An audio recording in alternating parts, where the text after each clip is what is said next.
terminer notre magnifique soirée avec encore quelques surprises, j'espère. Donc je vais demander à Madame Christelle Lavenier de nous rejoindre et de remettre une enveloppe pour savoir qui donc, Christelle? Avez-vous une petite idée? Pas du tout. Je pense avoir une petite idée. Une petite idée quand même, oui. Oui. Vous y avez réfléchi? J'ai réfléchi. Donc elle faisait membre du jury l'année dernière, en même temps elle a eu le prix l'année dernière. Donc la lauréate du prix Femme Architecte 2023 est remise à Françoise NTP. Bravo.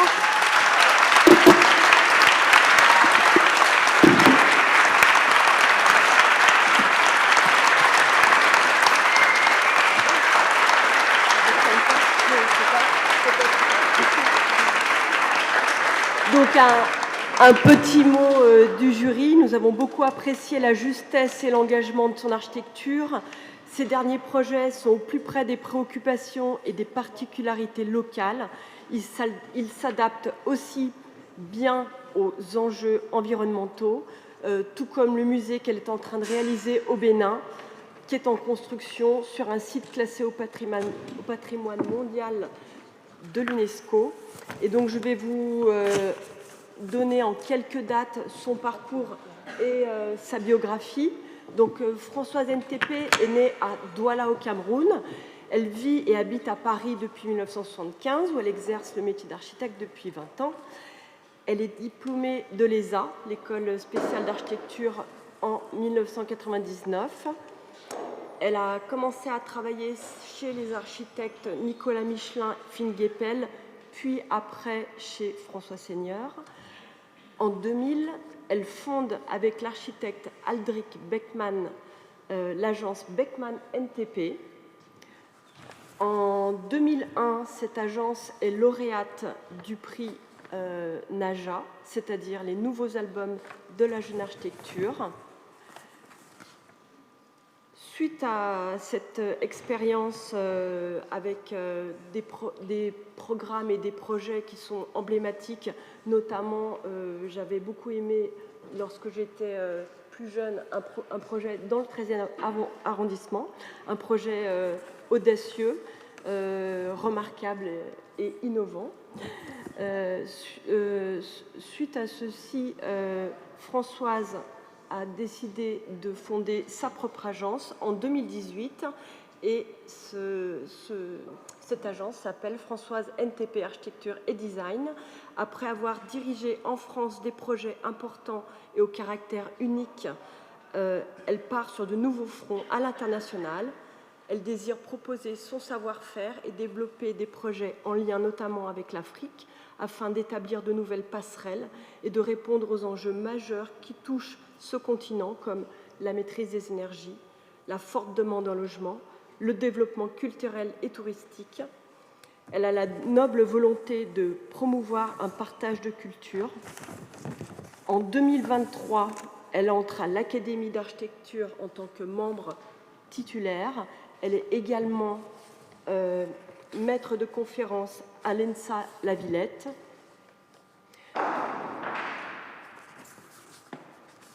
Françoise a également beaucoup puisé ses inspirations dans l'art contemporain, le design et la scénographie, la littérature. Elle porte un intérêt particulier à la transmission d'une exigence au service des autres, la transmission d'une qualité créative personnelle, la transmission d'une expertise. Sa plus grande réussite est le témoin d'enchantement et de remerciement lors de ses réalisations. Cette ambition est appuyée par une reconnaissance publique et professionnelle, comme ce soir. Bravo Françoise.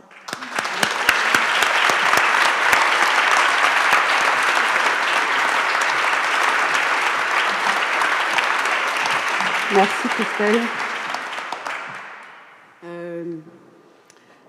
D'abord, je remercie évidemment l'ARVA, Catherine Guyot et tous les membres du jury qui me donnent ce prix ce soir. C'est aussi assez spécial pour moi, ce prix, avant d'en parler, je voudrais aussi évidemment remercier tous mes proches, ma famille, tous ceux qui croient en moi encore aujourd'hui, qui me soutiennent. J'ai eu beaucoup de messages sur ma candidature. Enfin voilà, c'est génial. Ce prix a d'autant plus une résonance aujourd'hui pour moi parce que, bon, comme tu l'as dit, cette année est assez particulière. Entrée à l'Académie, maintenant prix femme architecte de l'année, c'est pas rien.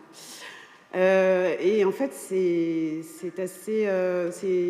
assez étonnant parce qu'en fait, j'avais participé à la première année du prix en 2013 et j'avais eu je ne sais plus si c'était mention ou nomination. Enfin, en tout cas, j'avais eu pour l'œuvre originale dont tu parlais, Christelle, les logements Zach Masséna, qui sont d'ailleurs présents en exposition au pavillon, si quelqu'un. Parce que je vais pas les montrer ce soir, malheureusement, mais voilà, si des gens que ça intéresse peuvent voir une image. Et aussi pour, à l'époque, aussi la femme architecte, mais je devais sans doute être un peu trop jeune. donc, en fait, il y a beaucoup de choses qui ont été dites sur, effectivement, la question de la femme architecte aujourd'hui, la femme architecte aussi en France, la femme architecte à l'international. Comme on l'a évoqué, là je développe un travail maintenant, on va dire, en retour aux sources en Afrique, sur mon continent de naissance. Et là aussi, il y a beaucoup de chemin à faire au niveau de la visibilité des femmes architectes sur ce continent. Je pourrais peut-être créer un prix femme architecte d'abord. Hein. Je ne sais pas si j'aurai le temps, mais bon, ça serait une idée. En tout cas, je lance l'idée à ceux que ça pourrait intéresser. Mais j'ai dit ça parce que, en fait, ça n'a pas été une évidence en fait, pour moi de devenir architecte. Pour moi, c'est vraiment une question d'abord d'éducation et de culture. Finalement, en fait, j'ai eu presque la chance d'être devenue architecte par hasard. Je raconte cette histoire, c'est un peu une anecdote que certains connaissent déjà, mais pas tout le monde, mais qui est importante, je pense, ce soir, c'est que en fait, personnellement, j'ai un frère jumeau qui est aussi architecte. On est les deux seuls dans la famille à être architecte. Mais en fait, on a donc fait nos études en parallèle. Et lui a toujours su qu'il voulait être architecte. Alors que pour moi, ce n'était pas du tout chose évidente. Et en fait, au départ, j'ai voulu d'abord être architecte d'intérieur parce que je me suis dit, l'architecture, c'est pour les hommes et l'architecture d'intérieur, c'est mieux pour les femmes. Alors que bon... Pourquoi? Bon, bref. Donc, et en fait, voilà, j'ai voulu commencer des études d'architecture d'intérieur. Et ce qui m'est arrivé, c'est que je me suis trompée d'école et je me suis inscrite dans une école d'architecture. Voilà. Et en fait, je ne le regrette pas du tout. Je me suis dit, bon, de toute façon, il vaut mieux que ça se passe dans ce sens-là. Et si jamais, après, je veux me spécialiser, je le ferai. Finalement, au bout de la première semaine, j'ai adoré et je suis restée. Et voilà, Maintenant, c'est assez facile pour moi de dire que c'est facile, enfin, c'est normal de vouloir, d'avoir la légitimité d'être une femme architecte, voilà, quand on a la volonté de le faire. Et c'est surtout un métier de passion, un métier, comme vous l'avez vu, exigeant, un métier endurant. On a vu des projets qui durent 20 ans. Moi, j'en ai d'autres aussi qui ont duré pas mal de temps. Donc, et je pense que dans certains cas, c'est effectivement des épreuves un peu plus, on va dire, difficiles pour les femmes, encore aujourd'hui. Voilà, je tenais à dire ça ce soir. Donc, je vais commencer, je vais essayer de ne pas être trop longue du coup. Pour présenter mes projets. À chaque fois, mes projets, en fait, c'est vrai que c'est un peu difficile de résumer finalement un parcours de plus de 20 ans sur 5 projets et sur quelques diapos. Mais en gros, aujourd'hui, ce qui m'intéresse vraiment, c'est de raconter une histoire. C'est comme on l'a dit, généralement, les projets, c'est pour moi tout d'abord des expériences et des relations humaines avant tout.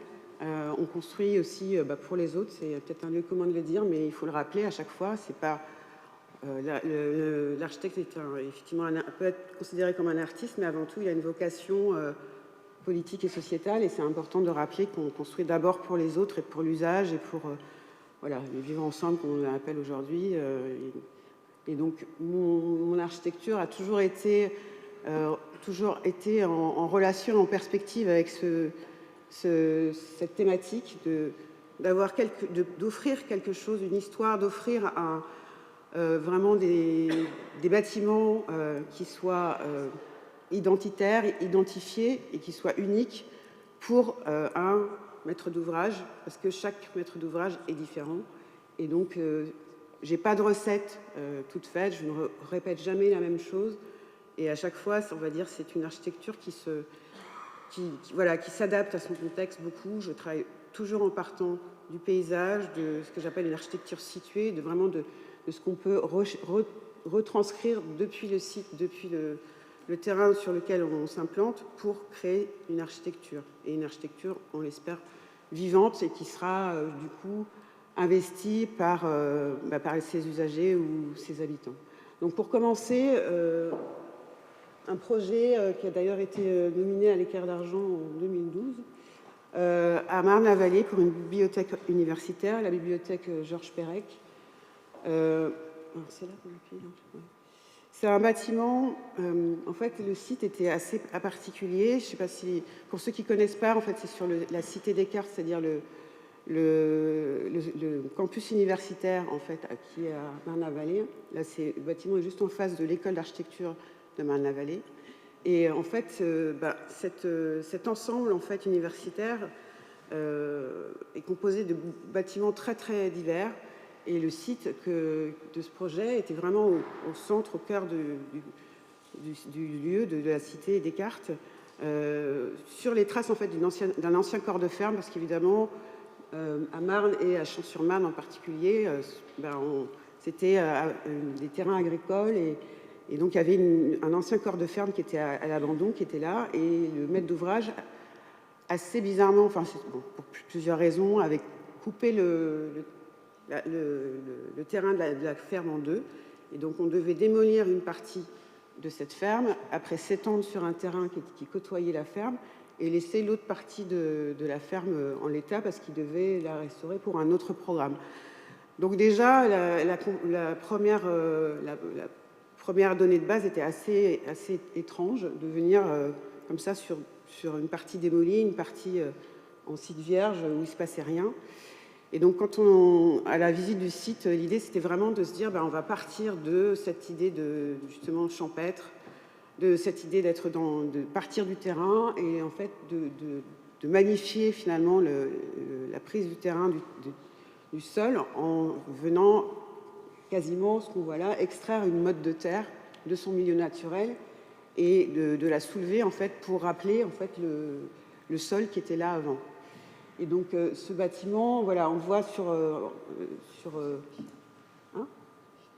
je me dépêche, ok. Donc, on voit là en reflet, par exemple, l'ancien corps de ferme qui était en face. Du coup, on a voulu justement garder une trace avec cet artifice de miroir pour recréer l'ensemble de ferme, et on a posé cette motte dessus. Et on a travaillé, ce qu'on commence à voir, avec aussi un artiste. On a proposé au maître d'ouvrage de faire un pourcent artistique, justement aussi pour travailler sur l'empreinte mémorielle du projet.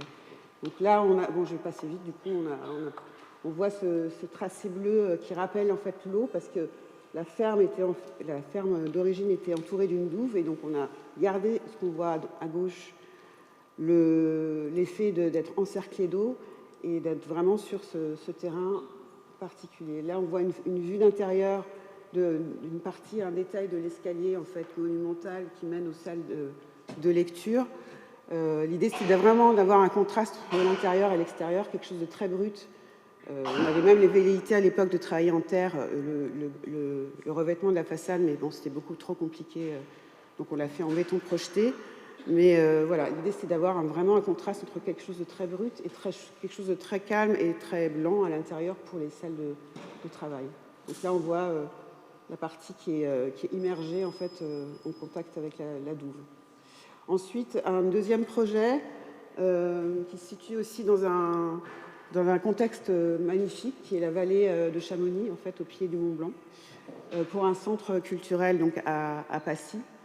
Ce projet, en fait, pareil, il est important parce que ce type d'équipement, pour des villes de cette taille, c'est vraiment des endroits où se crée le lien social, où les gens peuvent vraiment se retrouver.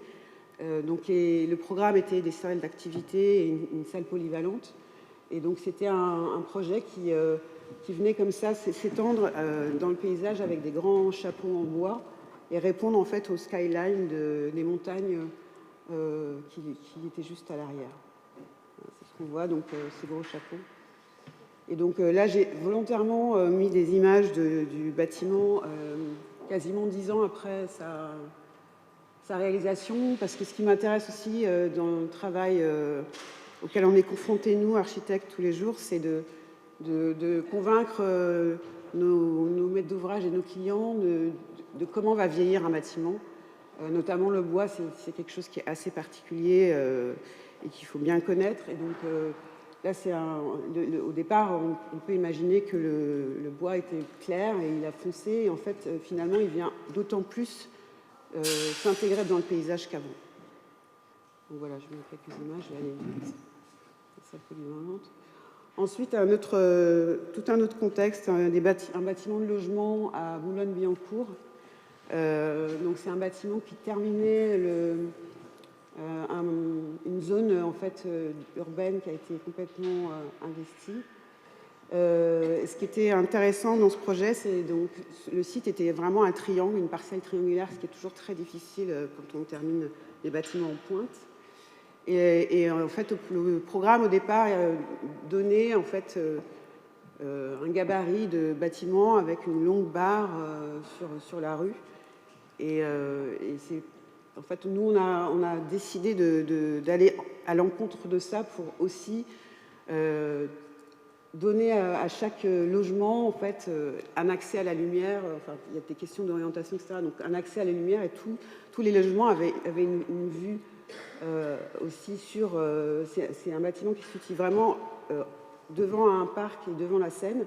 Et donc ce qui était important, c'est que pour nous, on offre un maximum de vue, de lumière et de confort à chaque logement, sachant qu'on a eu beaucoup de travail sur la qualité, sur l'intériorité.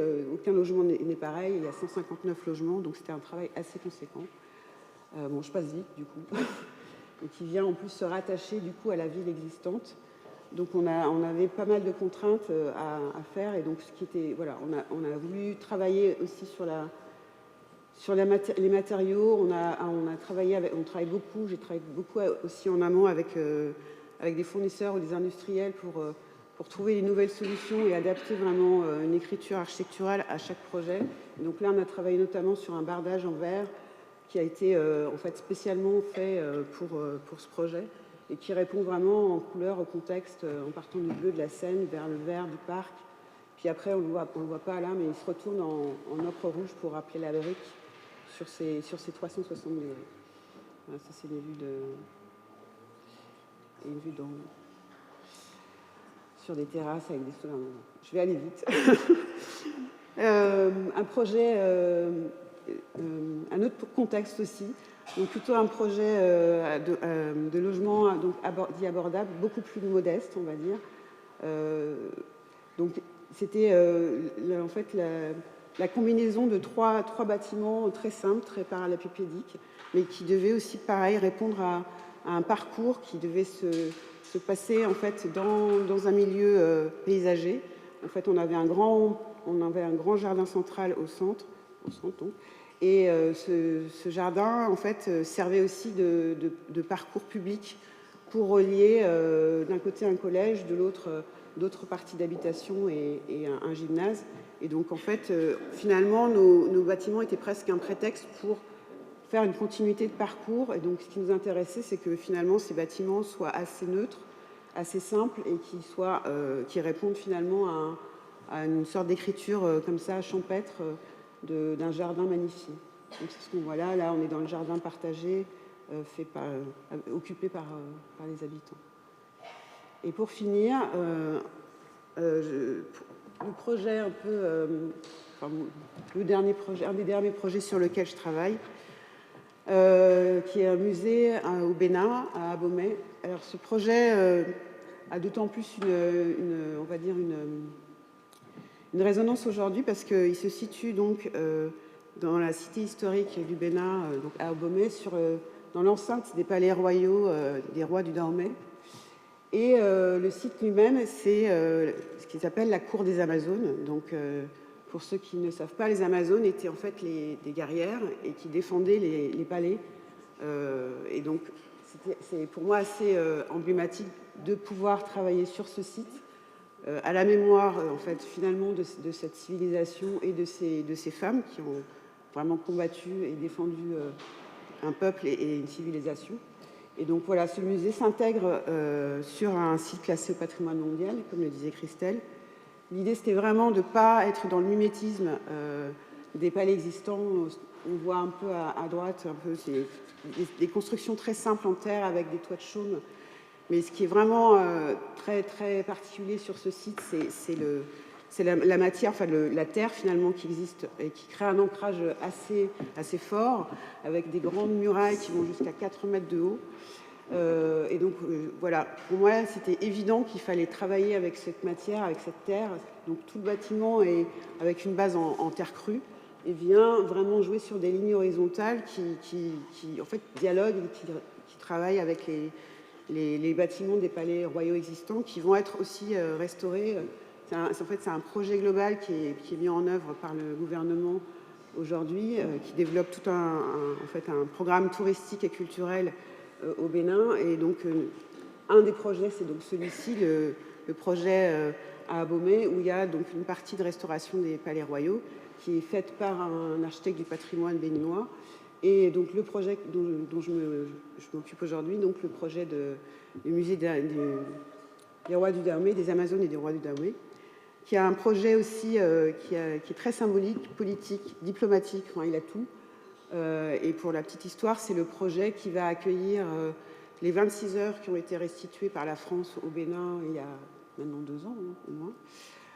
Donc voilà, c'est un projet qui pour moi est vraiment très important pour toutes ces raisons-là, pour des raisons aussi bien personnelles que tout ce que ça véhicule comme imaginaire aussi pour la population locale et pour finalement la communauté internationale.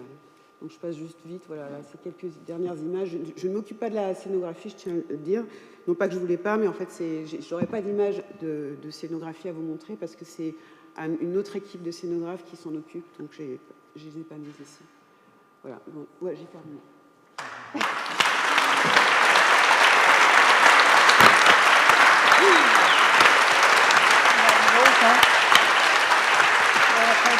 Bravo à vous.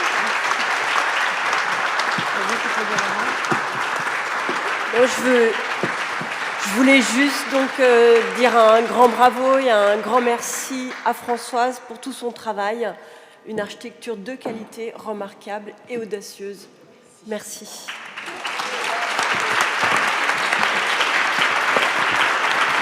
On va demander à toutes les lauréates de venir, toutes les membres du jury, pour faire une photo tous ensemble. Et vous tenez tous votre diplôme et vous venez toutes, y compris les membres du jury, s'il vous plaît, et les lauréates de l'année dernière également. On fait une grande photo tous ensemble.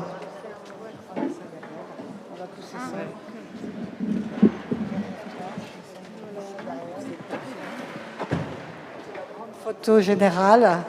Donc, attends, c'est quelqu'un a le bouton. Hein? On se met en baisse. L'année prochaine, on sera certainement à l'Assemblée nationale parce que le pavillon va fermer. Donc, on a réservé l'Assemblée nationale pour les femmes architectes. Et alors, n'oubliez pas que vous devriez avoir chacun, en partant, un leaflet avec les résultats.